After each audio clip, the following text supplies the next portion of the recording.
Welcome to Pimpy's Investment Chat, where we keep investment talk simple. And here's your host, Pimpy. What is going on out there, peeps? Let's talk about the Vietnam Dong. They have somehow, some way managed to not only make it through this whole coronavirus issue, their economy continue to be strong just with a slight setback. It could have been a lot stronger had the other countries not been closed down. Vietnam's currency at the moment is stable. Their economy is fairly stable. They're still doing good, really good. So you have to ask yourself, how is it that Vietnam has managed to get through all this madness unscathed while the rest of the world appears to be suffering? And they do have a corrupt government. So what is their corrupt government doing better than the other corrupt governments out there? Before we get started, hit the thumbs up button. If you're not a subscriber, please do so, because when you do, it helps out the channel, and I certainly do appreciate it. Everything about buying gold and silver, now is the time to shine. Go check out our friends over there at Money Metals Exchange. The link is down below in the description. If you're a first-time buyer and you spend more than $100, use promo code Pimpy, P-I-M-P-Y, and you will get a free half ounce of silver. And as you can see, here is my new little pain in the butt. Constantly chewing everything up. I think he's part vampire. He has this habit of sucking on me, and he bites so hard he does it till it bleeds, and I have to pull my arm away because I don't know what the hell he's up to. But he's a cute doggy. His mother, I think I told you guys a story. His mother had passed away with two of the siblings due to the heat stroke. They died from the heat. I'm sure she was dehydrated, and the puppies are trying to feed off her. This dog was about dead, and of course, we went right over to visit to see if they're okay, and only one of them was moving. This brat here, as you can clearly see, he is just fine. His name is Chumley. Here we go. Over there in Vietnam, state bank rate hike necessary to defend the Vietnam Dong, control inflation, ADB country director. So, you know, sometimes you got to raise the interest rate just to protect your currency. And that's just the thing when it comes to Vietnam Dong. They're just doing a rate hike. One, their inflation is actually under control. But with the so-called powerful US dollar, it is affecting a lot of currencies over there, especially in Asia, but around the world. And it appears, like I said, that the US dollar is being used to crush other currencies around the world and get everybody to agree to move into this whole central bank digital currency. Don't fall for it, and make sure that your politicians absolutely positively do not agree to a central bank digital currency. It says ABD country director Andrew Jeffries has talked to Vietnam news agencies on the recent rate hike by the State Bank of Vietnam in the context of the Fed, ECB, and a number of countries raising their rates to curb inflation. Yeah, I don't think so much that they're trying to curb inflation. That's not what they're doing. They're trying to pay off as much of their debt as possible because they're going to go bankrupt. As a matter of fact, I believe it's Australia. There's 37 billion in the hole. Look, this is a planned event, you guys. I'm telling you right now. This is another significant achievement in economic policy in Vietnam has been maintaining macroeconomic stability, according to Jeffries, through the pandemic and also through the economic shock of this year, including global inflation, fallout from the conflict in Ukraine, and recession risk. Vietnam was successful in controlling inflation this year, despite enormous pressure from energy, commodity price surges from world economies.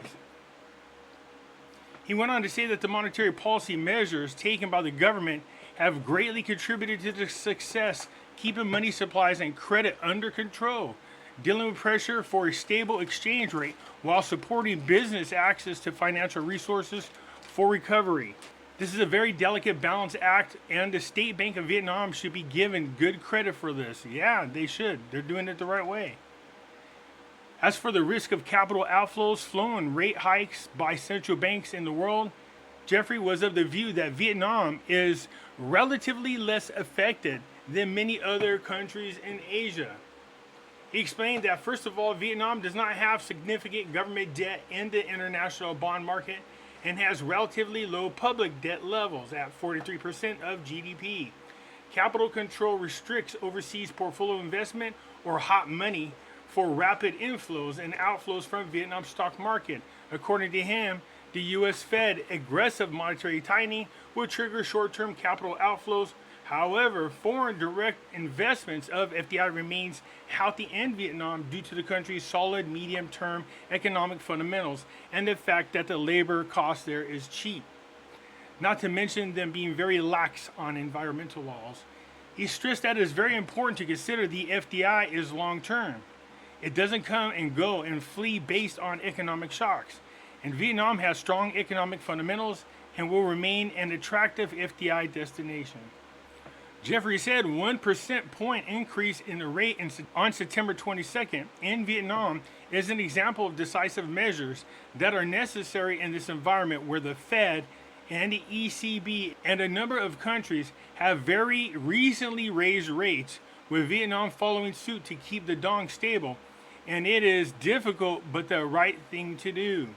A stable Vietnam dong is critical for Vietnam to support trade and also contain inflation, he said, noting that the depreciation of the dong would make importing goods more expensive and would worsen the account balance and eventually the balance of payments. So what I was talking about, when you devalue your currency, obviously imports are more expensive, but there's a stronger demand for your exports if you do a lot of exporting because it is cheaper goods for other people. Vietnam also imports a lot of intermediate goods and does final reassembly for re-export, and so a stable dong is important to maintain relatively low prices for these important imports that are critical input for Vietnam for the export, according to Jeffries. He noted that high inflation in major economies and the tightening monetary policies around the world is a weakening global demand.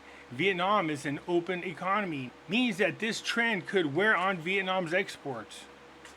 Another issue is possible labor shortages, which could impede the recovery of services in labor-intensive exporter sectors. So recommendations include Vietnam should continue to maintain a flexible monetary policy and closely monitor the global economic situation. The aggressive rate hike that the State Bank of Vietnam just implemented is a decisive action and a reaction to the extremely volatile global situation, meant to defend the dong and keep inflation in check.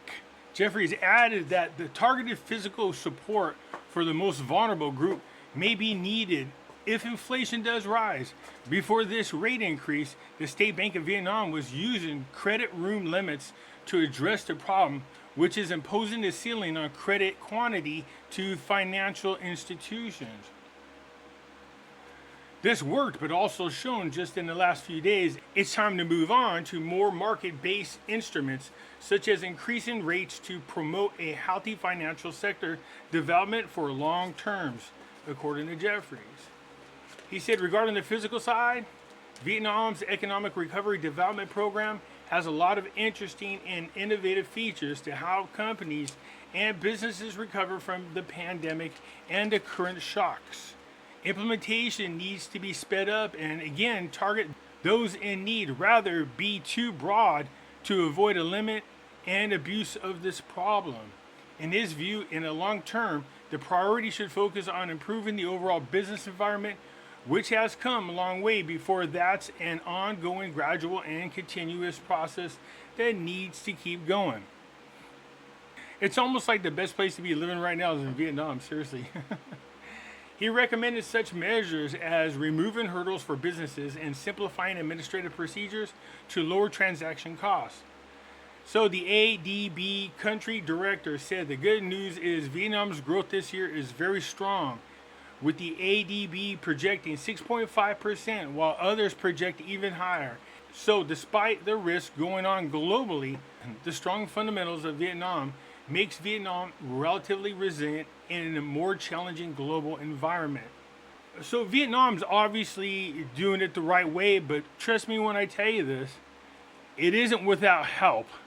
We know that the globalists use Vietnam for the cheap labor and products, and then they turn around and remarket their goods into their own countries with a huge markup. So I can't imagine the globalists allowing anything to really go crazy in Vietnam, But who knows? It might be out of their hands by now. You let me know what you think.